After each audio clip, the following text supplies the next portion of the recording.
Hello everyone, and welcome back to the channel. I hope you guys are having a great day. I'm doing great! Thank you for asking. Today we're going to be starting a new series on the channel called The Boss of All Bosses. See, I play numerous video games that carry a variety of boss fights. Dark Souls, God of War, Monster Hunter, The Legend of Zelda, Luigi's Mansion.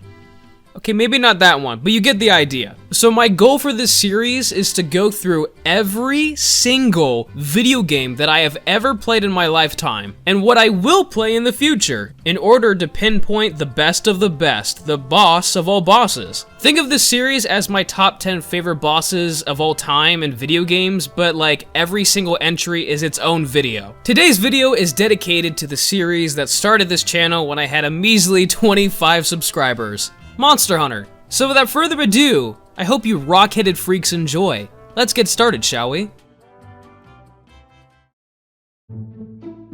Considering there are so many Monster Hunter games to choose from, not to mention how many monsters are included within each installment, I'm going to pick a selective few to talk about in today's video, one of which will essentially be the boss of all bosses, for now. I want to begin somewhere grand, a place full of sand, where the mighty Moran roams. I love 3 Ultimate, okay? Arguably my favorite Monster Hunter game because of nostalgia purposes, and Moran is one of my favorite monsters from that specific game. I love giant creatures, okay? Because when you're standing at the height of 1 inch when compared to their body size, you think to yourself, how am I supposed to fight that? Now, Monster Hunter's answer is to give you a ship with a gong, some artillery, and a huge metal spear to harpoon this Elder Dragon into submission. It's a lot of fun, and let's not forget that you can climb this giant dragon and break off his spine pimples, for lack of a better term. Now, sometimes you get thrown off, but that's a part of the experience, I would say. After some poking and provoking, Moran then goes into the second phase of the fight, where you park your ship at the end of the desert and wait for roughly,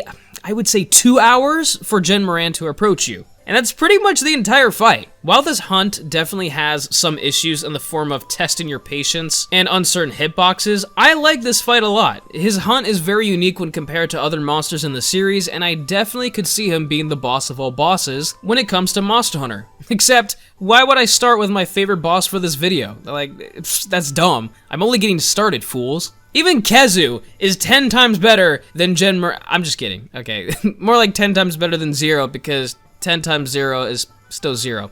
That was a stupid way of saying that I hate Khezu, and he is nowhere near this list. Heck, even Giganox is infinitely better, but better than Moran? I don't think so. Like, he's cool and gross in an awesome way, but there are certainly better fights. One fight in particular that I enjoy over Moran is none other than Crimson Glow Valstrax. Now, this is one of the very few fights in Monster Hunter Rise that I actually really enjoy. I love the way Chameleos acts in this game, don't get me wrong. He has the most personality of any monster within Rise. Not to mention he can steal your buffs, which is, I mean, pretty cool actually. So I'll surely give him the credit he deserves. But Crimson Valstrax is on another level. Like, it's not even comparable. With all the new mechanics that you are capable of in Rise, Valstrax challenges those mechanics, and it's something that most monsters are missing within this game. Valstrax is fast, he hits hard, and he can shoot a freaking red Kamehameha, and he's also a dragon with biological jetpacks. From my perspective, he is the pinnacle of hunts in Monster Hunter Rise. Not to say that the peak is very high, but regardless, he's one of the best. Now, I do enjoy the other monsters like Gosharag or Narwa, but they just don't last nearly as long, and this foundation of standard difficulty is missing.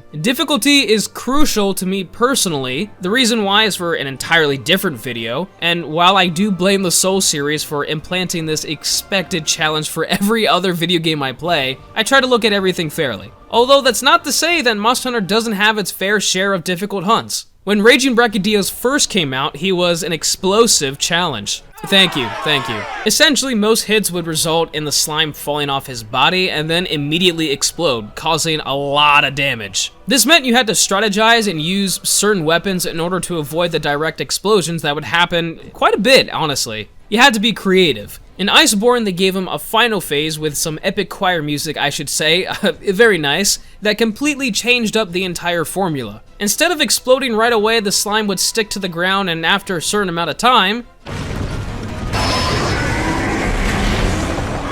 This gave a new dynamic to the hunt, and it was pretty difficult first time through. Then you had the furious Rajang, Stygian Zinogre, and later on, we would get the most difficult hunt in the history of Monster Hunter.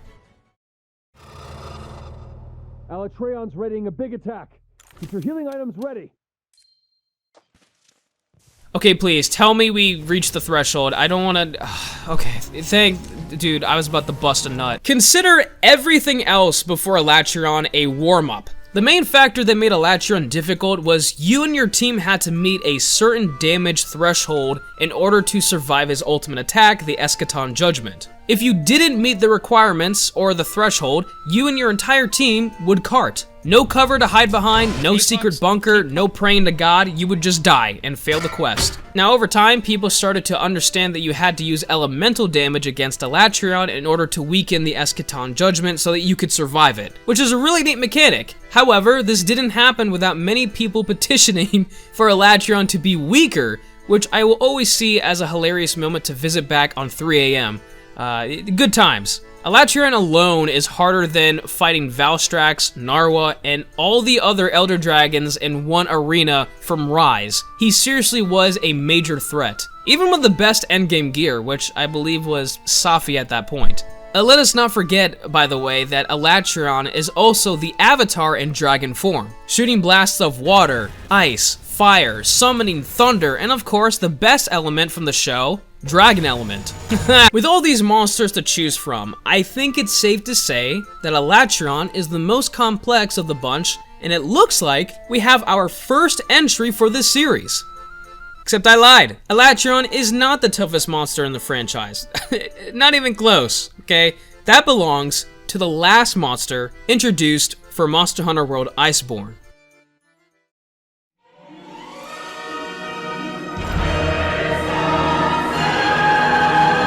Fatalis is my favorite boss to fight in the series, and I'll explain why. As someone who has played since Monster Hunter 3 Tri, which I've mentioned like 300 times on the channel already, roughly 8 years when Fatalis came out, it was my experience, this was a veteran's dream come true. Because even before Dark Souls and Bloodborne, I loved engaging and difficult encounters. The reason why is that these encounters created this sense of immersion and connection within the game, and Fatalis was that special and unique encounter. I played Iceborn for a few days straight, trying to beat Fatalis, and when I finally did beat him, the amount of satisfaction and celebration that emerged was unlike anything else I've experienced within the franchise. We can literally do this! Come on! Yes! Yes! Woo! We did it! Yes!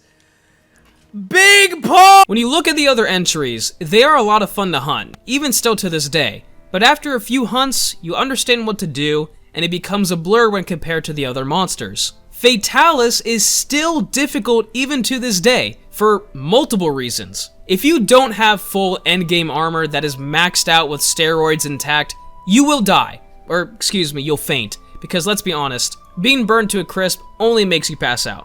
My bad. However, something that I really do enjoy during this hunt is this sense of teamwork. When you jump in with a team of hunters that know what to do, it is such a great feeling of community that was lost in the later games. Back then, you had to actually join a random hub and communicate what the other 3 people were doing. You would have to ask, what are we hunting? Can I do my keys or urgents next? It was honestly a little bit annoying at the time because I had to type everything on my 3DS, but I missed the required communication. Right now, I mean, you could just SOS flare and you can fight whatever monster you're looking for. There's no like sense of, alright, you can do your quest first and then I'll do mine next. But Fatalis brings some of that communication back in the forms of action. First, everyone prepares the cannons. Just top priority right off the bat, because if you deal enough damage with the cannons, Fatalis will fall and you can unload punishment onto his face. The reason why everyone will go for his horns as a priority is because if you don't, and he has unbroken horns within the 3rd phase, his fire will be supercharged or super flamed, I don't know, and there's a small chance of surviving even just one fireball. Quite literally, every fire-based attack becomes a one-shot, so you have to break at least one of the horns before the 3rd phase. It is essential. Everyone worked together in order to achieve that, and it was so much fun. Alatron is difficult, yes, but the key to his hunt are elemental weapons. No communication or teamwork beyond just hitting the monster until it dies. That's pretty much it. With Fatalis, we have to lure him towards the cannons, use the one-shot binder in order to lock him in place, lure him towards the Dragonator, or even use a Dragon Pod to stun him if somebody is low in health so that he doesn't kill them. All of these actions are used with a sense of teamwork in mind, and that is actually the main reason why I love Fatalis so much. If you look at all the other monsters in the series and Fatalis, there is a clear difference between the two, and Fatalis, from my perspective, is just so much better. With that being said, ladies and gentlemen, fellow citizens of the Boulder Empire, we have our first entry for the series, the boss of all bosses, and currently, Fatalis from Monster Hunter World Iceborn is the best boss in video games. Will this change in the next edition? Stay tuned and find out. I hope you guys have a great rest of the day. Thank you so much for watching the video, and hey, if you made it up to this point, why not like and subscribe? I make video game content. It's great, and it's wonderful. We have a freaking fantastic community at only 5K. So let's bump up those numbers, people. All right, I'm gonna go.